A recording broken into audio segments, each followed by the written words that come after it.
जय श्री कृष्णा। राम राम। जय माता दी। हर हर महादेव। आप सभी का स्वागत है दिव्य भक्ति मंत्रा में। आज की वीडियो में हम वर्णन करेंगे श्री हरि यानी विष्णु जी के 108 नाम अष्टोत्र शतनामवली। गुरुवार के दिन, पूर्णिमा के दिन, एकादशी के दिन इनको सुनने का विशेष महत्व है। जो आपको ये वीडियो पसंद आती है तो please like, share and subscribe करें और कमेंट बॉक्स में बताएं कि आपको कौन सा नाम अधिक पसंद आया है, या फिर श्री हरि अवश्य लिखें। तो चलिए शुरू करते हैं विष्णु अष्टोत्र शतनामवली। श्री विष्णु जी के 108 नाम। विष्णु अष्टोत्र शतनामवली। ओम विष्णवे नमः। ओम लक्ष्मीपतये नमः। ओम कृष्णाय नमः। ओम वैकुंठाय नमः। ओम गरुड़ध्वजाय नमः। ओम परब्रह्मणे नमः। ओम जगन्नाथाय नमः। ओम वासुदेवाय नमः। ओम त्रिविक्रमाय नमः। ओम दैत्यान्तकाय नमः। ओम मधुरीपवे नमः। ओम ताक्षर्यवाहनाय नमः।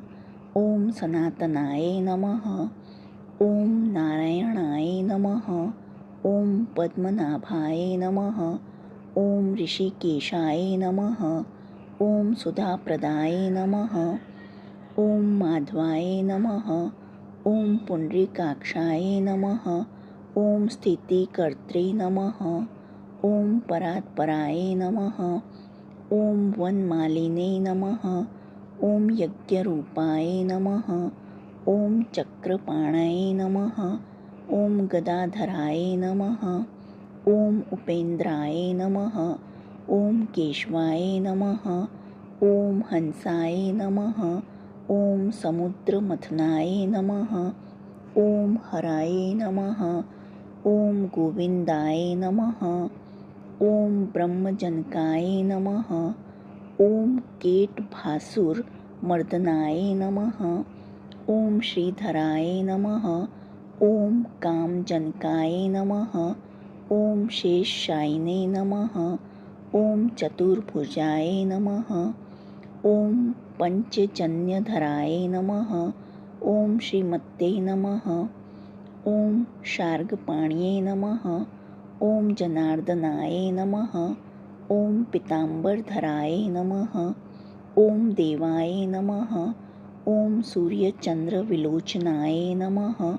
ओम मत्स्यरूपाय नमः। ओम कूर्मतन्वे नमः। ओम क्रोडरूपाय नमः। ओम नृकेशरण्ये नमः। ओम वामनाय नमः। ओम भार्गवाय नमः। ओम रामाय नमः। ओम बलिने नमः। ओम कल्किने नमः। ओम हयाननाय नमः।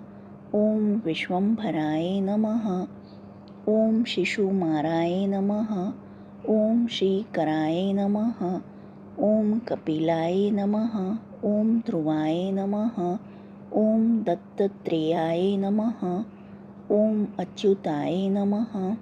ओम अनंताय नमः। ओम मुकुंदाय नमः।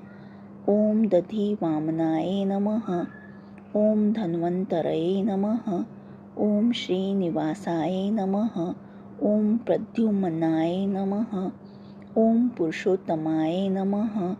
ओम श्रीवत्सकौस्तुभधराय नमः। ओम मुराराताय नमः।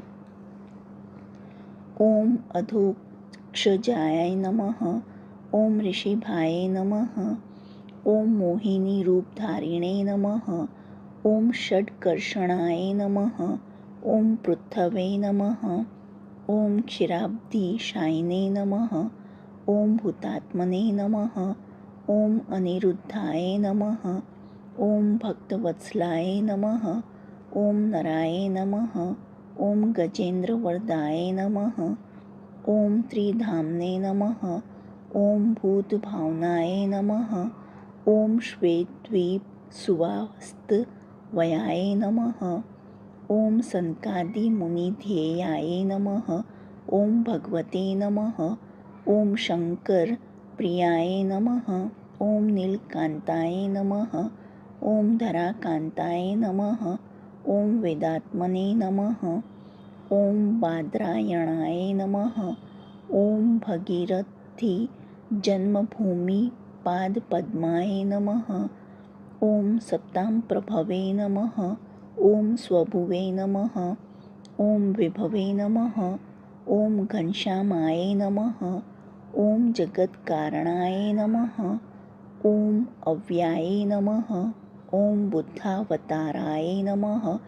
ॐ शान्तात्मने नमः। ॐ लीलामानुषविग्रहाय नमः। ॐ दामोदराय नमः। ॐ विराद्रूपाय नमः। ॐ भूतभव्यभवत्प्रभवे नमः। ॐ आदिदेवाय नमः। ॐ देवदेवाय नमः। ॐ प्रह्लादपरिपालकाय नमः। ॐ श्रीमहाविष्णवे नमः। इति श्री विष्णु अष्टोत्तरशतनामावली सम्पूर्णम्।